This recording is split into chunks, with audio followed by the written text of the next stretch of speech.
If you enjoy the conversations I have here on Between the Covers, you might also be interested in listening to the LARB Radio Hour, the weekly podcast of the Los Angeles Review of Books, where co-hosts Kate Wolf, Medea Ocher, and Eric Newman speak with writers, filmmakers, and artists whose work touches on some of the most vital and exciting issues of our moment. Their probing conversations bring a broad range of fiction, poetry, history, and essays to life, with recent guests including Laura Poitras, Hilton Knowles, Daryl Pickney, Elizabeth Colbert, and Otessa Mosfeg. You can find the LARB Radio Hour on Apple Podcasts, Spotify, SoundCloud, or wherever you get your podcasts. For Between the Covers, there are certain types of books I don't do, not because I'm not interested in them, but due to other factors. Sometimes they fall outside the show's purview as a literature-focused show. So even though books of politics or philosophy or anthropology or science or academic works might influence my conversations, I wouldn't normally pursue a conversation with the authors of those books themselves. Sometimes it's for other reasons, however. For instance, I don't have conversations centered on anthologies because I want the show to attend closely to the text with the author of those texts, rather than an editor giving a more distant bird's eye view of a variety of texts that they brought together by others. So when Tin House reached out to see if I wanted to be in conversation with Katie Holten for her book, The Language of Trees, at Powell's bookstore, I wasn't thinking about the show or making an episode out of it. I was thinking solely of my own personal interest in this project, of an Irish visual artist having made a tree language and a tree font, partially inspired by an actual Irish tree alphabet dating back to the 4th century that also used different trees for each letter. And this assembling that she did of all these great writings and meditations by poets and scientists and philosophers and novelists, and then translating them into tree. The resulting book is described by past Between the Covers guest Max Porter as a masterpiece, and Katie's Tree Alphabet a gift to the printed world. So in a way, this is, for sure, an anthology, or a gathering of the voices of others, and many of those others have been guests on the show. Ross Gay, Richard Powers, Sadie Smith, Ada Limón, Ursula K. Guin are all in The Language of Trees, among many others, from Robert Macfarlane to Robin Wall Kimmerer to Sojourner Truth, Agnes Martin, Carl Phillips, Amitav Ghosh. But at the same time, it is very much Katie all the way through. The book shaped by the visual of the tree language translations. The book shaped by the story of her own Irish heritage. The book not only brought together, but held together by her vision. So I was excited to talk to her as this book touches on so many long-standing questions that have animated so many episodes of Between the Covers, about how changing how we tell our stories, where we might place the human within them, whether we include the non-human, and how do we engage with time and point of view and more. And we had no plan to record the conversation, but Katie set her phone between us and hit record and sent me the file. And while the audio quality is less good than what you are used to on the show, after a minute or two, you won't remember that it is. Sometimes a pattern emerges in the podcast, a sequence of episodes that seem to be placed together as if by design, when really it's happening uncannily by chance. This happened recently with the conversations with Sharif Shanahan, Monica Yoon, Gugi Wa Thiong'o, and Christina Sharp, where each of these in different ways engaged with Blackness and anti-Blackness in either Africa or North America or both. And starting with Melanie Ray Tone, in that episode where we talk about the pantheistic physics and oceanic consciousness that informs her ecologically attuned fiction. And then with the last episode, the live event with Richard Powers, and with the Between the Covers episode that comes after today's, it feels like another quartet has been emerging around ecological consciousness and art making. And since we're bringing up Melanie Ray Tone's name, who, while she doesn't literally create a new alphabet, she does create new approaches to syntax and point of view to invite and evoke the non-human other in her books like The Voice of the River. When she was on, she had offered several bundles of her books to new supporters, and they were claimed almost immediately, right when the show aired.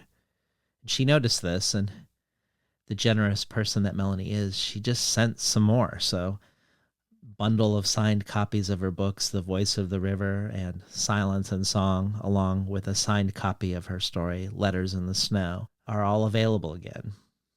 This joins an abundance of other things to possibly choose when you join the Between the Covers community, which you can find out more about at patreon.com/betweenthecovers. But back to Katie and the language of trees. This ecological quartet seemingly magically coming into being compelled me to share this conversation, even if it was recorded in a less than ideal way. The words and the spirit in which they're spoken will, I hope, quickly overcome the limitations of how this audio came to be.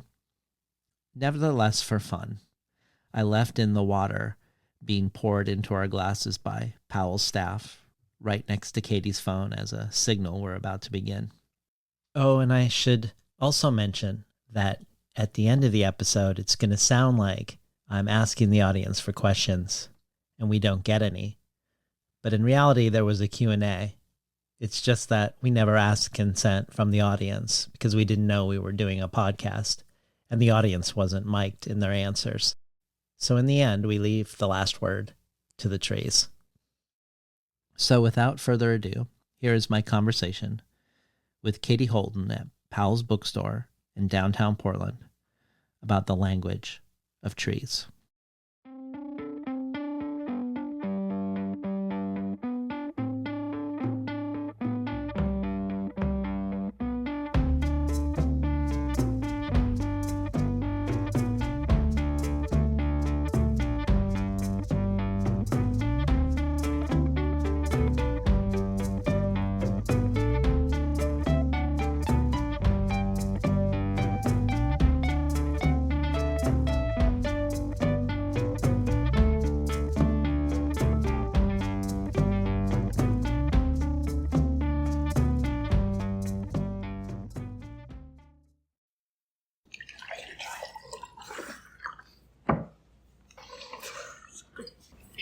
Hi, Katie Holten. Hi, David. I'm Portland. So one way we could look at this book is very other-focused. There's all these other voices that you've invited, and then you translate these other people's writings into tree, which we'll, of course, are going to be talking about. But I wanted to start where your book ends, which is with your story. When I was interviewing Pádraig Ó Tuama, the Irish theologian and poet who also hosts Poetry Unbound, we talked about the colonization of Ireland and about how, like in most places, when you want to break a people, you want to prohibit their language. But we also looked at how Ireland is the most deforested place in Europe. And that didn't happen by chance, that Queen Elizabeth was cutting down trees where Irish people were hiding, and they were cutting down trees to build ships to further colonize the rest of the world. And a lot of the place names in Ireland, and even a language in medieval times, were tree names. And there is a predecessor to your language in Ireland that's a tree alphabet. So I wondered if we could just start with your subject position if you were imagining you were one of these contributors in this book. Talk to us about you, an Irish person now in New York, and how this tree alphabet scenario came into being. Well, thank you. It's wonderful to be in conversation. It kind of feels like a dream because I've listened to you and your podcast, and I can touch you. You're a real person. I love that you started at the back of the book, because the afterword that I wrote means a lot to me, and we were talking last night about maybe it should have been a foreword to have it at the very beginning, but I love that it's kind of a secret history and only those dedicated readers will find it. I don't want to, how should I put it? Okay, I'm Irish, and there is that history that we've been told that the British came and they chopped down all the trees. But that's only one part of the story, and as you know more than a lot of people, or like many people, there are many ways to tell stories, and there's not just one story. There are countless myriad ways. So Irish people also chopped down trees, and before the British were British, we were chopping trees. But Ireland was a forested country. It was actually a rainforest, and we're only realising that now. And the reason I said it myself, and I thought it for a long time, that the British came, they chopped down all the trees to make their battleships. Those horrible British people. But it's not the whole story. We were part of that problem as well. And I think that's how life is. It's much more complex than the one story that we're told at school. It's convenient to say that the British came, they did cause a lot of harm. They did make the Irish language illegal. We had to learn in secret hedge schools. I don't even know if the word hedge is an Americanism, and but those trees that you have at the edges of fields. So we had secret hedge schools, and that to me is so. There's obviously a very romantic way to think about hedge schools, forest schools, tree schools. I started a tree school with another artist in Dublin, and it's a way to think beyond our regular schools. For me, I feel like this book, The Language of Trees, is an educational tool. I hope it's an educational tool and a way to think outside of the classroom. And maybe like the branches and the roots, going away from your question. Oh, the Ogham. You did mention the Irish tree alphabet. So Ireland has a medieval tree alphabet from like around the 5th century called Om, like the meditative word that is the original sound of the universe, maybe. It's spelled Ogham, and I included one of my drawings of Om. I may not find it, but you can flip through it. Oh, here it is.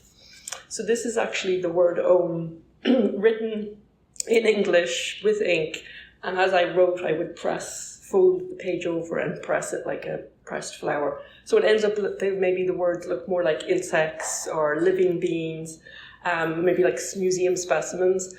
And I think that this one drawing maybe gets to this physicality of language that I'm interested in, the fact that I am a visual person more than a writer person, so I come to language almost seeing or feeling or see it in 3 dimensions rather than a line on page. It exists in real life the way drawings do. And also, there are images here behind us cycling through on a loop. Some of them include the Om. It is completely mind-blowing.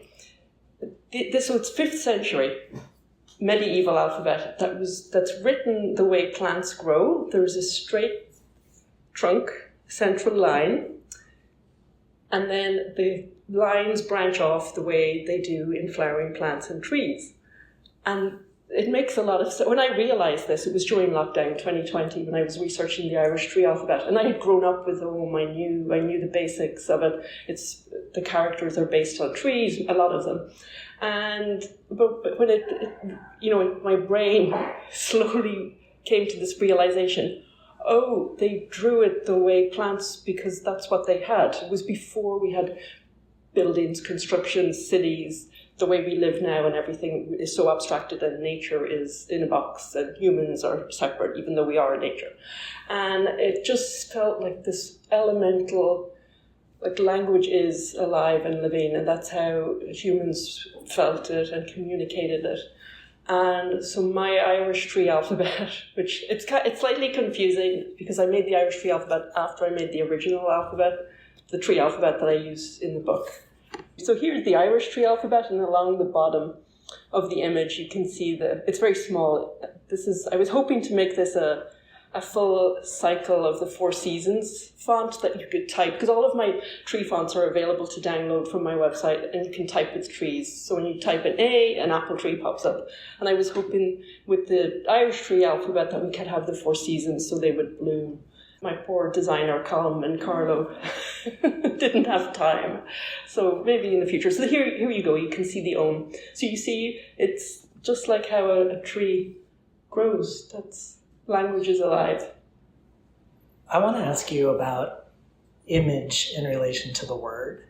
I mean, all languages at one point were pictorial before they were phonetic. And I think of the Robert Macfarlane section in this book, where he says, just as the land is made of infinite masses of shells of long ago animals, Emerson thought that language is what he called fossil poetry, that language is made up of images that have long ceased to remind us of their poetic origin. And you yourself are a visual artist primarily, so you represented Ireland at the Venice Biennale in 2002. 20 years ago. You draw, you map. So talk to us about the image in relationship to the word and the speech. Mm-hmm.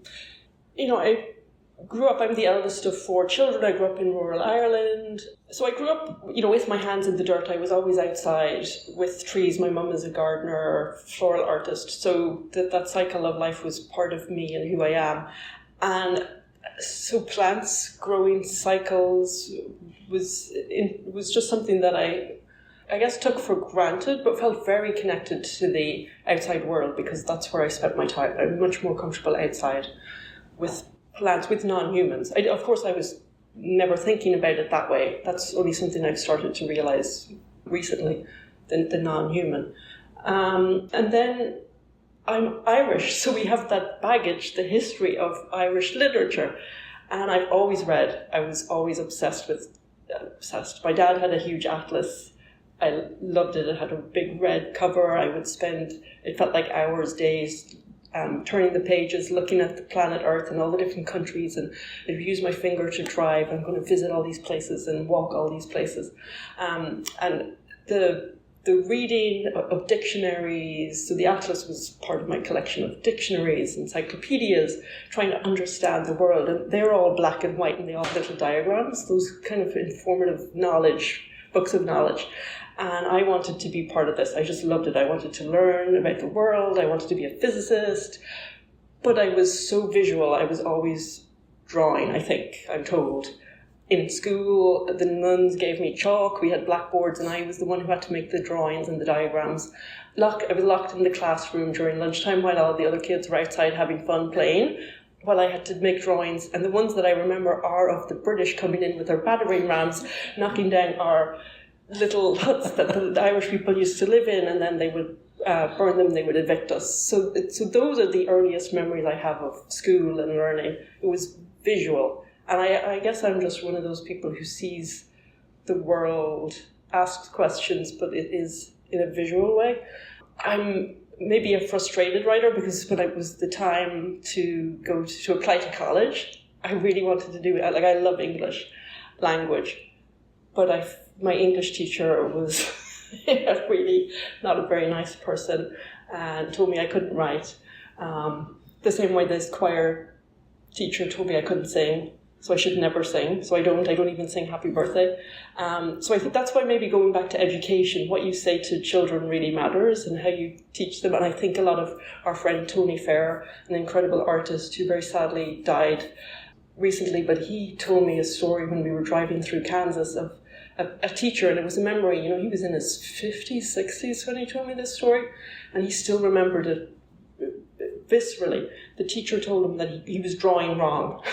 Stop, you're drawing wrong. And these moments stay with people, right? When you're small, those moments are what form you and what stay in your memory.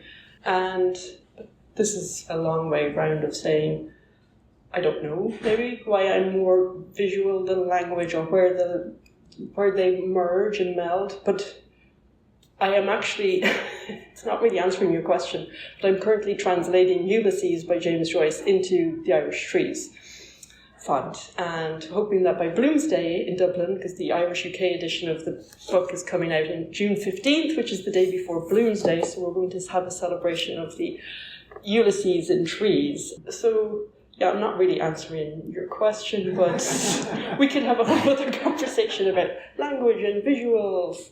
Well, you might have answered my next question, which there are translators in the book, like W.G. Sebald's translator in his tree orchard. Do you consider this translation? Yeah, and I was very excited to speak with Forrest Gander last week, a few days ago with Green Apple, because Forrest, he's a poet, he's many things, but he's also a translator.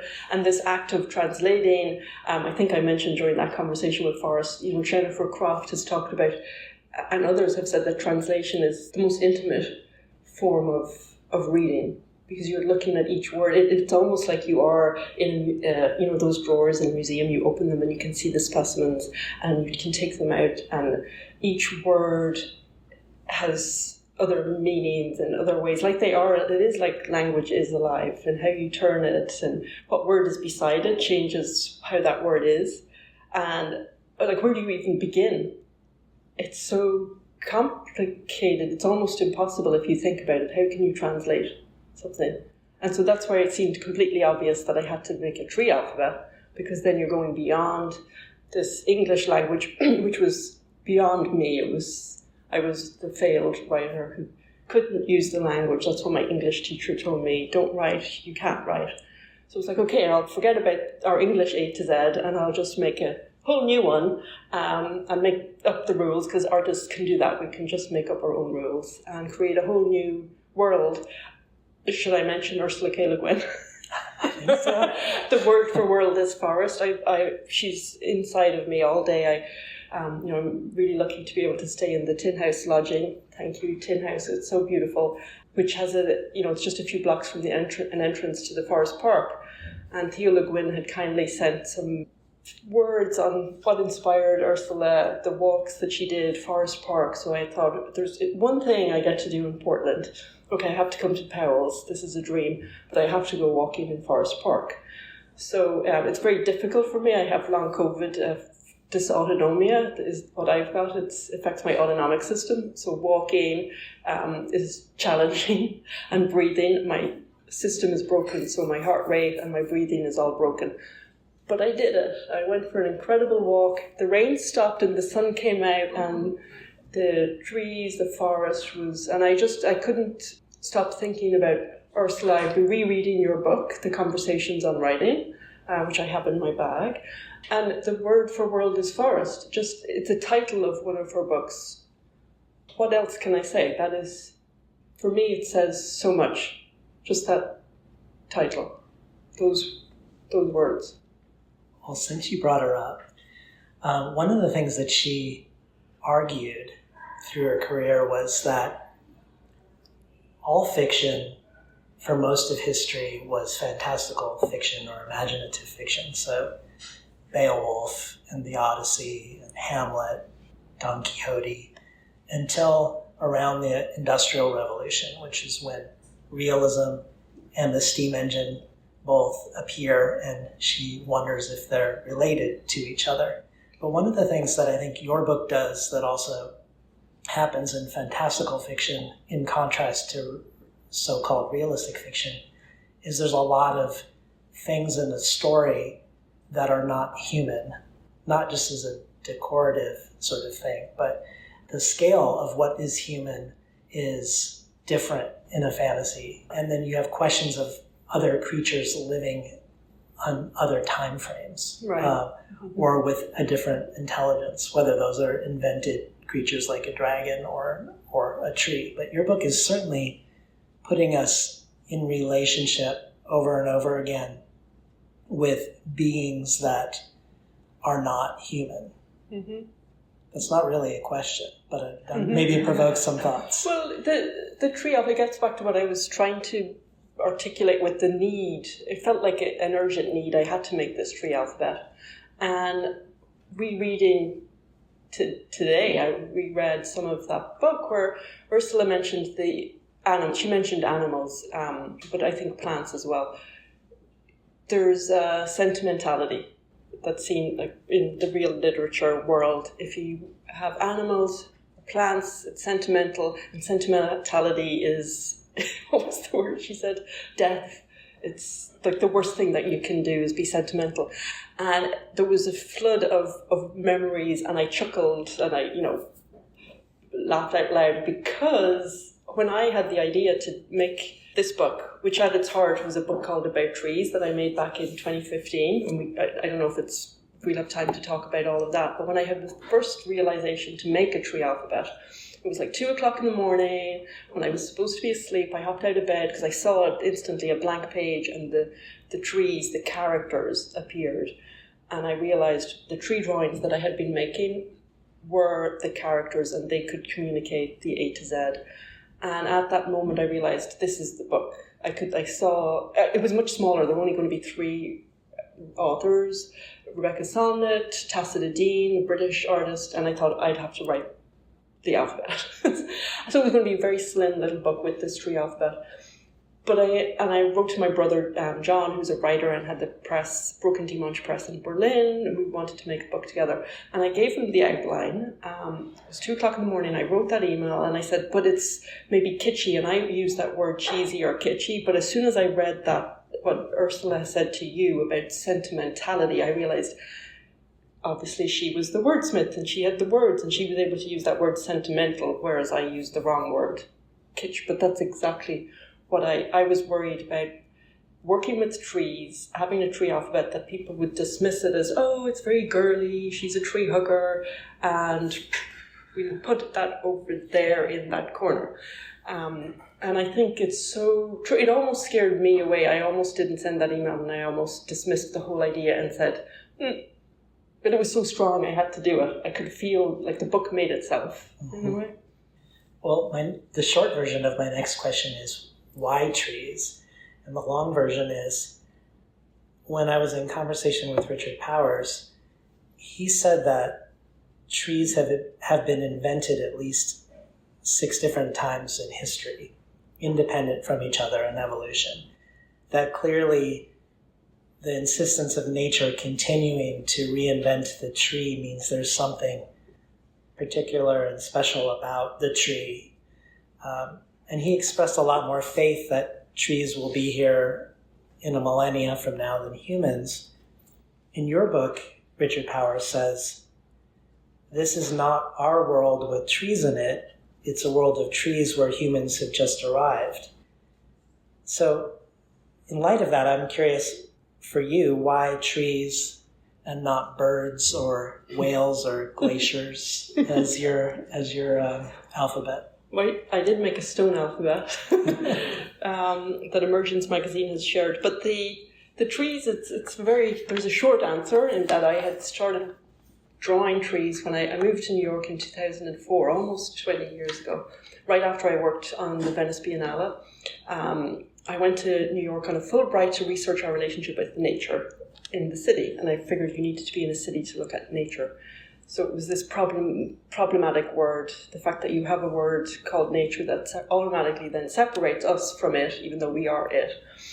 And that was a 1-year research grant proposal project, and I'm still doing the same work. So I was in the East Village, Alphabet City, going for walks, because that's how I work, through walking and conversations and being in the world. And I started making drawings, just on small sheets of paper like that, of the street trees, because obviously Manhattan is a grid. The street trees are all lined up. And it was a way for me to have a connection with the 1, 2, 3 of the city, trying to understand it. I'd never been to New York before. I was making my way. And the conversation with this strangeness of a city, a street tree, that exists on its own. On the cover we have this forest community. This is how I know trees. They're connected to each other in invisible ways, maybe underground that we can't see with their branches above. But in the city you have the buildings and then these trees, and it was just something I was drawn to. I think I also found it difficult being in the concrete jungle. But I started making those drawings in 2005, tree drawings. Then a few years later, I was invited to make I made a tree museum project, a public art project in the Bronx. I used 100 trees to tell the story, the 100-year story, through the voices of people. So it was people and trees and community. I think there is an image of the tree museum up there. And it was 10 years later, almost. So 2005, moved to New York, was making the tree drawings. 2015 was when I had that middle of the night epiphanies. Too big a word, but I had that realization, the click where, those tree drawings that I made 10 years before, which I then turned them into objects. Like this is a large tree that I constructed with recycled materials for the Contemporary Art Museum St. Louis. So those tree drawings from 10 years ago, they themselves are the characters. And so it was like a realization that the marks on a page could be more, they could communicate beyond me. And it's about confusing things, but also making it very clear. Like this is an A, but what is it? And that confusion that you have. I want to go back to mention Richard, and maybe this is because you mentioned Richard Powers, just to acknowledge the fact that this book is, I think it's very beautiful, but the paper is also very special. It's thanks to Richard Powers that we have the paper. He worked with Beth Steedle, the designer, who was doing the design research and researched all the papers because Richard really didn't want to kill trees in the making of the Overstory. And so Beth found this recycled paper that's recycled. No trees were killed in the making of it. And so Beth was then hired and able to work with Tin House and us on this book, The Language of Trees. So at a kind of cellular level, Richard kind of has a huge quiet voice in this book. So it was wonderful that he was able to share his words as well. And then also you mentioned, he pointed out how trees have always come back. I included this drawing of, forgive me, I can't remember the name of which tree it is, but it's about 250 million, or I'm bad with numbers as well, 450 million years old. So this is a fossilized version of one of those trees that was growing back then, before the dinosaurs, and then it stopped. But these are the xylem. And so the deep time aspect is really, really important. I have a section on tree time. I think if we could slow down and think more like trees in a circular way, I think this would help solve a lot of the enormous problems that we have right now. My t-shirt says state of emergency because we're in a climate emergency. We're in many states of emergency, but the huge elephant in the room is that we're in a climate emergency. Our species is teetering on the edge of extinction. And what are we doing about it? Yeah. We're all here together talking about trees and books, which is wonderful, but it's very, I'm left speechless. So I have these t-shirts from my book tour that share a little bit of the message. I hope. What has this got to do with anything? Well, I'm glad you mentioned deep time, because when you were talking to Forrest Gander, he mentioned that his favorite, or one of his favorite writings in this book was by Amitav Ghosh, which was my favorite. And I'm just going to paraphrase what he says as a lead-in to my next question for you. But he talks about how trees communicate, how they can send for help, how they can warn one another, and how they emit sounds that we can't hear but other creatures can hear. And that these intentional acts can unfold over completely different scales of time. Because trees have inhabited the earth much longer than we have, and their individual lifespans also far exceed ours. So in his reasoning, if they possess modes of reasoning, their thoughts would be calibrated to a completely different time scale, and so maybe not recognizable to us. And of course, in your book, you also go into the fact that trees migrate. And there's all sorts of science now around tree communication for various reasons. But talk to us about your thoughts on the rights of nature. You just mentioned, what are we doing besides talking about trees in a bookstore?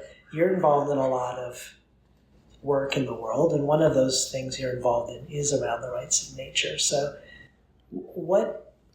tell us what that means, and in what way are you active in that realm? Yeah, thank you. I was tempted to wear my Protect the Rights of Nature t-shirt, but I'm going to wear that tomorrow in Seattle. I really wanted to include rights of nature. I feel it's very, very, very, very, very important right now, and it feels like maybe the most important thing that I can be doing, apart from the educational aspect and getting into classrooms and working with young kids.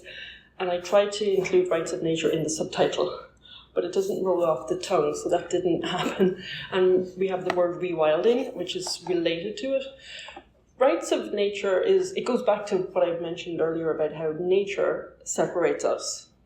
The fact that the way humans, our brains work, is that word means that we think we're not nature. And we've forgotten, or maybe it goes back to the very first question about colonization and this being made to forget who you are. So in Ireland, we've forgotten that we were forest people because it was beaten out of us. And we had a rainforest. It's being brought back through the rewilding that people are doing. But we didn't even know we had a rainforest. This is just brand new. In my understanding, in the last few years during lockdown, during COVID, the fact that there is an Irish Atlantic rainforest, that's the natural ecosystem on the west coast of Ireland. And so to break down all of this, the hundreds of years of colonization of our minds and hearts, minds, and reality, is to remember, and I think this is where the Indigenous communities are leading the way, because they've never forgotten. They know, and they've been trying to tell us, and they have been campaigning for rights of nature in Ecuador, and it's now a global movement to bring rights of nature into constitutions, because it's a way to say, okay, nature, we are nature. If we protect this body of water, and water tends to be the ecosystems that are the first line, if you will, in the rights of nature movement, because we all need water. Right here, I'm going to finish my glass of water before you do, but it's fundamental to our living, right? We all need water. So if you protect nature, you're protecting yourself, your family, your community. So it goes without saying, then you need rights of nature, because that's protecting yourself. So why is it not included? It's like we've forgotten who we are, almost. So it's a remembering, and that's related to the rewilding, reimagining. Yeah, so remember who and what we are and where we come from and where we're going. So this goes back to the deep time, right? You can't have a future if you don't have your past, and it is all connected. We're writing the future right now. So this Rights of Nature campaign, I feel, is extremely important, and I helped co-found a group in Ireland called Friends of Ardee Bog to protect the bog near my home where I grew up, where I made my first artworks in the bog.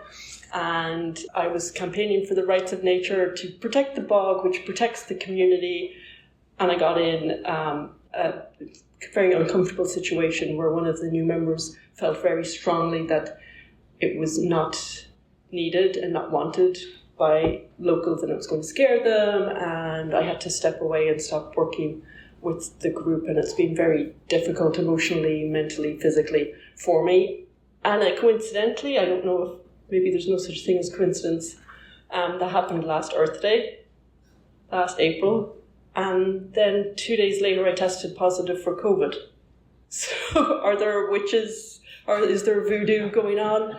I don't know. So a year later, we're here, we have this book, we're talking about rights of nature, but my whole life has changed because I'm living with long COVID and dysautonomia.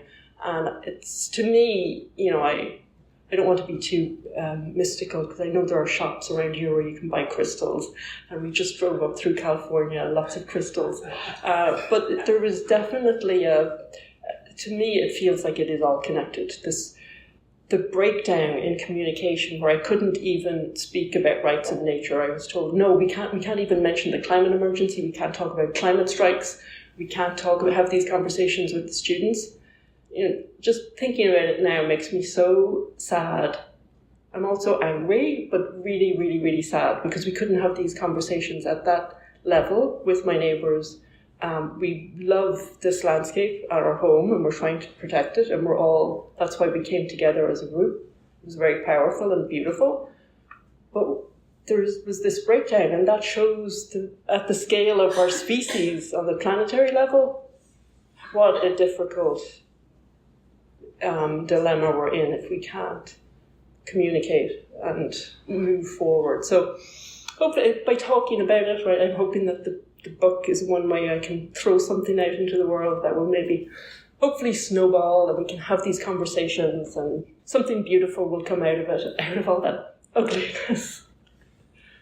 Well, just to piggyback on your comments about colonization and memory, I think that what Winona LaDuke says in your book, near the beginning, connects language and memory. And so if we think about the breaking of language in Ireland and this forgetting of what the landscape was like, maybe there is a relationship. She says, near the beginning of The Language of Trees, if language frames your understanding of the world, those who live on the land have a different understanding than those who live in the memories of emperors.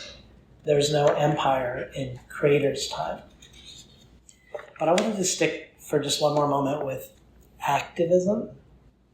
You have tree-sitting activists in the book. You have the Guns to Shovels project in Mexico. And I think about, again, back to when Richard Powers was here. And he came late for the overstory, but a lot of what's portrayed in there are fictionalized versions of actual acts of civil disobedience that happened in Oregon and Northern California. And it was pretty intense, the interactions that were happening with Richard and some of these groups that recognized themselves fictionalized in his book when we had that event. But I remember, and I discussed this with him also, in the 90s in Portland, a lot of these environmental groups had storefronts. You could walk to Cascadia Forest Alliance's office on Clinton Street and leave food for the tree sitters, and they would drive it out there that day. And even in Environmental Liberation Front on Burnside had, I think it was right up front of Chinatown, had an office front. And I just wondered if you had any thoughts you wanted to add. All of that has disappeared because all that civil disobedience was labeled eco-terrorism, with an enormous amount of consequence for even nonviolent actions that disrupt commerce and corporate profits. Where to start? Maybe I should show you my head. Can you see this? I can. So this is the extinction symbol. I branded myself on this day last week for my book launch. Extinction symbol is included in the book. And Extinction Rebellion, the group, was formed a couple of years after. The extinction symbol came first. So it's a circle, which represents Earth, with an hourglass, which shows that we're running out of time. And it's reworking kind of the peace symbol, which is on the back of Dylan's head. So where to start? Well, one thing, you mentioned Winona LaDuke. I loved that she was so excited to share her words and be part of the book.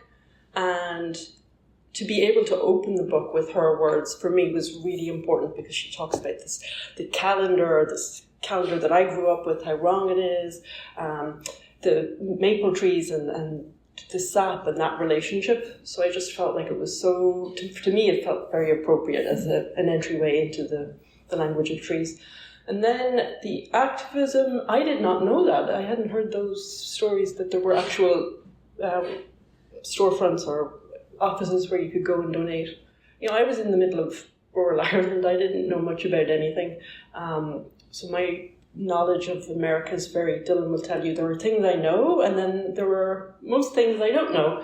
So that is heartwarming to hear, but it's sad when we see how far we've come. And, I'm going down to Atlanta, Georgia in a few weeks, and hopefully going to meet up with and support. The reason I want to go is to support the Defend Atlanta Forest movement. What's happening there is atrocious. It's horrific. It's very disturbing, and it needs to be stopped. When you have peaceful forest defenders who are being shot dead, where do we go from here? What has brought us to this point where we can't have these conversations? There are just guns. So it made me think, okay, there's the Earth First, right? That movement. I didn't hear about that when I was little. I only came to that more recently. But what's happening now in the UK, they're making any gatherings illegal. So for Extinction Rebellion, they came up so quickly right after Greta Thunberg in 2018. And they were able to shut down London. It was beautiful. It was like the Love Parade. It was all about celebrating the beauty. And this is what I find with the resistance movement that I work with groups like Rise and Resist in New York, that it's about beauty and power and love and compassion. That was the other T-shirt I wondered if I should wear, Love is Power. And that, for me, that's what is at the heart of the book. It's about a love for the world and the beauty that's in the world, and that is, people, we are beautiful and we communicate with each other and we tell stories, but we're out in the streets screaming and shouting and making music and humorous posters in protest against the most atrocious, horrific actions coming from the top down, since 2016, thinking about every day I was out with a different sign for a different act that had to be protested. My mum asked me, she said, why do you have to protest all the time? And all I could say is because people are being attacked. Everyone's being attacked. And we have to stand up. I'm privileged, right? I'm an artist. I'm a white lady. I can afford to walk out of my studio. Well, I can't really afford to, but I feel compelled to, and I have to. So I make the sign and I go out and I join others, and it's really beautiful. But then, the twist side is I can't get arrested, so I have to take photographs rather than be part of the arrestable actions. We could go on and on about these stories, but I feel like for me the book was a way. So I've spent years taking part in these actions. The book is a concrete way, because I have always loved books, and I know how powerful they are and how they can change people and what a difference they can make. So I thought, if I make a book, a beautiful book, maybe it can make a difference and might help people fall back in love with the world. So I think this is a big part of it, right? We've heard it many times over the last few years. You can't love something and you can't protect something unless you love it. Yeah. So we need to love each other, ourselves, other species, and hopefully the Tree Alphabet is a way, an invitation into that. Well, maybe as a lead into questions from the audience, I'll just quote what Wendell Berry said, which is related to what you just said. He said that in the language of trees, he says, "We exploit what we need, we defend what we love, and we need a particularizing language, for we love what we particularly know." So if anybody has any particular questions they want to ask Katie, this is the time. The trees get the last word. Thank you. Thanks, everybody. I need to figure out how to say that in tree.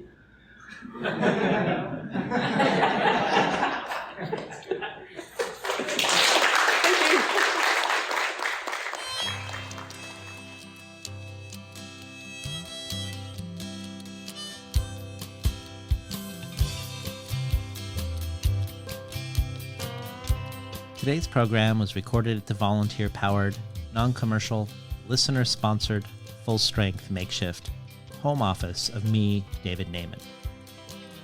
You can find out more about Katie Holten's work at katieholten.com.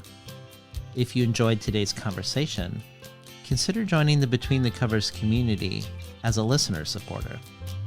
Every supporter can join our brainstorm of future guests. and every listener supporter receives the supplementary resources with each conversation of things I discovered while preparing for the conversation, things referenced during it, and places to explore once you're done listening. Additionally, there are a variety of other potential gifts and rewards, including the bonus audio archive, which includes supplemental readings from everyone from Ross Gay to Richard Powers to Max Porter, to rare collectibles from past guests, including from Ursula K. Le Guin, the Tin House Early Readership subscription, getting 12 books over the course of a year, months before they're available to the general public, to a bundle of books selected by me and then sent to you.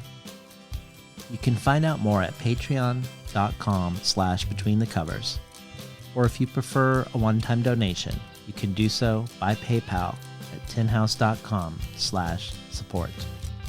I'd like to thank Powell's Bookstore and the Tin House team, Elizabeth DeMeo and Elisa Ogie in the book division, Beth Steidel in the art department, Becky Kramer and Jay Nichelle in publicity, and Lance Cleland, the director of the summer and winter Tin House Writers Workshops. Finally, I'd like to thank Imre Lodbrog and Barbara Browning for creating the outro. Their album, Imre Lodbrog e Sapatita Mi, can be found on iTunes, and Barbara Browning's trove of ukulele covers can be found at soundcloud.com/Barbara Browning.